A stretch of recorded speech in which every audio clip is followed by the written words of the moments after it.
Hola, ¿qué tal? Muy buenos días. Hola, ¿qué tal? Muy buenos días. Les habla el docente Arnulfo Jesús Padilla Rebolledo, licenciado en Ciencias Sociales de la Universidad del Magdalena y estudiante de maestría en la modalidad de didáctica educativa de la Universidad Estatal de Panamá.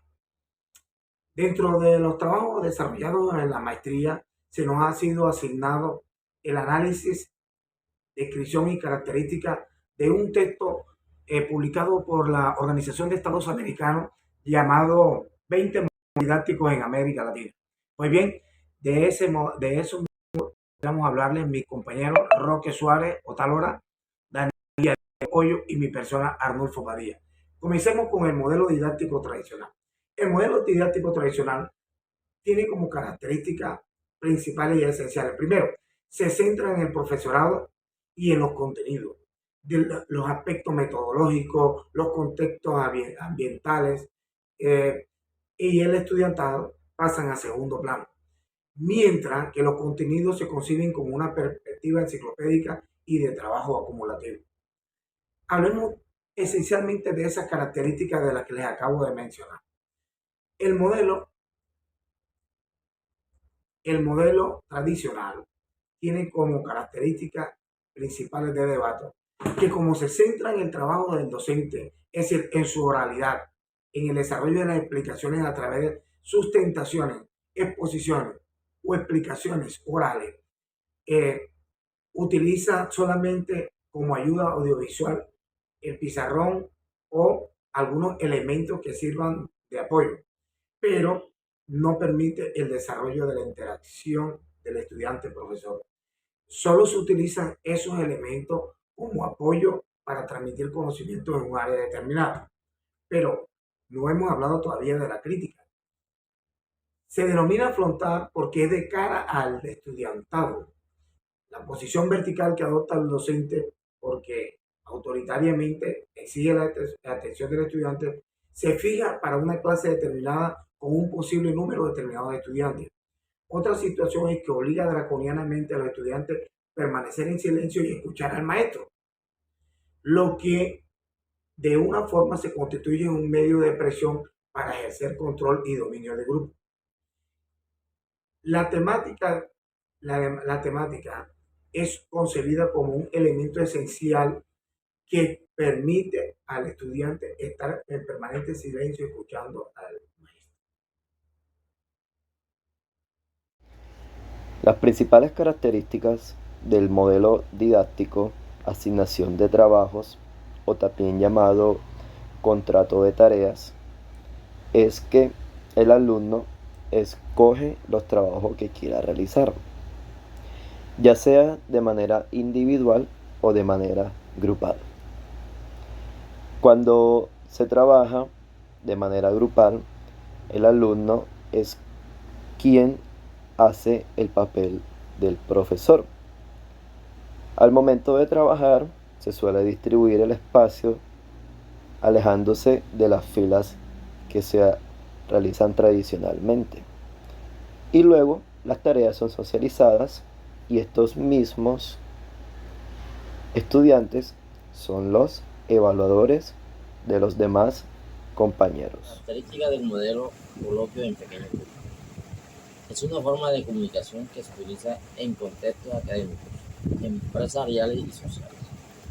Algunas características son la participación activa, el tamaño reducido, el moderador o facilitador, los temas específicos, el intercambio de ideas, la duración definida, los registros de resultados, la interacción cara a cara y la flexibilidad. Bien, hablemos ahora, hablemos ahora del rol del estudiante. ¿Qué posición ocupa el estudiante aquí? Veamos. El rol del estudiante aquí, como ya sabemos que el maestro prácticamente es el desarrollador del proceso de enseñanza-aprendizaje. Inicialmente pareciera que fuera el protagonista principal, porque es un esquema que se ha utilizado consuetudinaria y tradicionalmente. Por lo tanto, el maestro es el principal desarrollador del proceso de enseñanza-aprendizaje. Modelo didáctico que ha sido criticado y del cual hablaremos más adelante. El rol del estudiante es eminentemente pasivo, ocupa una posición de receptor pasivo que solo reacciona cuando es inquirido a través de preguntas por el profesor. Es posible que los estudiantes se motiven a hacer preguntas, pero el maestro solo apela a ellas como un motivo de control, obligando al estudiante a responder. Ahora bien, la otra crítica que se hace es que, aun cuando el éxito de este modelo radica en que existen factores que lo promueven como el contexto, el ambiente de aprendizaje, depende de la oportunidad que tengan los estudiantes para participar en la selección de las temáticas y los contenidos. Porque cuando el estudiante conoce, se anima a participar en el mismo.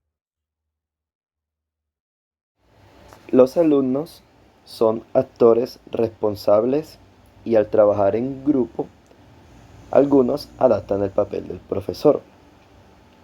Los alumnos son evaluadores del trabajo de los demás.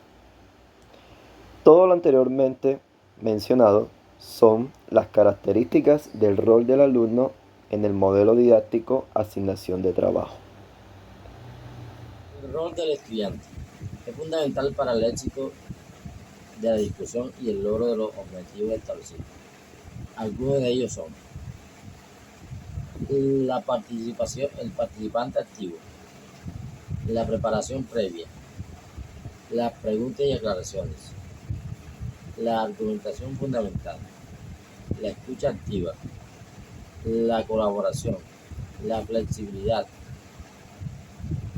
Siguiendo con nuestro modelo didáctico tradicional o frontal, llamado también modelo didáctico cara a cara, porque los pupitres o los escritorios de los estudiantes están localizados frente al maestro y mirando al tablero, lo que permite que el estudiante y el docente tengan digamos, una visual frente a frente. Por eso se llama cara a cara o frontal. Veamos el rol del docente. El método se centra en el trabajo individualizador del docente como un simple facilitador del aprendizaje, y esto se logra cuando el docente ocupa más de un rol como experto en la asignatura, como consejero, como juez del modelo o como experto en la asignatura. Por eso el maestro prácticamente ocupa un gran potencial del desarrollo del proceso educativo.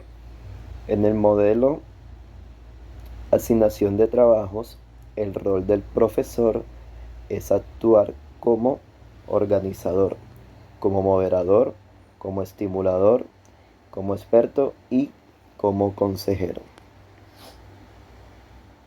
El rol del docente es muy importante para facilitar el aprendizaje, fomentar la participación de los estudiantes y asegurar que la discusión se desarrolle de manera efectiva. Como por ejemplo, ser moderadora o facilitador, establecer objetivos claros, crear un entorno seguro, realizar preguntas generadoras, la observación activa, facilitar el equilibrio de la participación, promover la reflexión y evaluar el desempeño. Siguiendo hablando sobre el modelo tradicional, llamado también modelo frontal o cara a cara, encontramos lo siguiente, y es que dentro de los resultados esperados o metas de aprendizaje que tienen que ver con el desarrollo de tareas y actividades por parte del estudiantado, encontramos lo siguiente. En este método, como es el docente el que define las actividades y tareas de aprendizaje, lo mismo que las metas a alcanzar, porque entre otras cosas está sujeto a la programación institucional o al proyecto educativo institucional de la escuela, se infiere que toca el maestro tener ahí conceptualizado tres etapas para el desarrollo del conocimiento. La primera está relacionada con una etapa de interacción. Cuando hablamos de interacción nos referimos a los contenidos, las temáticas que sirven de fuente de instrumento para el aprendizaje. Segundo, la fijación, que tienen que ver cómo el estudiante toma el aprendizaje. Y tercero, la aplicación, que es cómo demuestra el estudiante lo que sabe. Pues bien, vamos a comenzar hablando de la etapa de interacción. Se da mediante la orientación y recepción de contenidos o de temas, que se hace mediante preguntas y respuestas que el docente trata de vincular a los estudiantes a los contenidos y a las actividades. Pues bien, en la etapa de fijación se exige la repetición del conocimiento ya manejado anteriormente en la etapa de interacción. Por ello, el docente se preocupa en hacer bastante preguntas y dejar tareas al respecto. Hablemos de la etapa de interacción. La etapa de interacción no es más que la muestra de lo que el estudiante ha aprendido. ¿Y cómo se concibe esta etapa de aplicación? Pues en ella se pone en juego las capacidades para demostrar lo que el estudiante ha aprendido. Sirve como instrumento para saber qué tanto ha aprendido el estudiante, para demostrar sus capacidades. Y juega aquí un papel importante en la parte evaluativa porque permite comparar lo que el estudiante aprendió con lo que el estudiante conoce y sabe. En pocas palabras, la etapa evaluativa nos permite saber si el estudiante aprendió o no.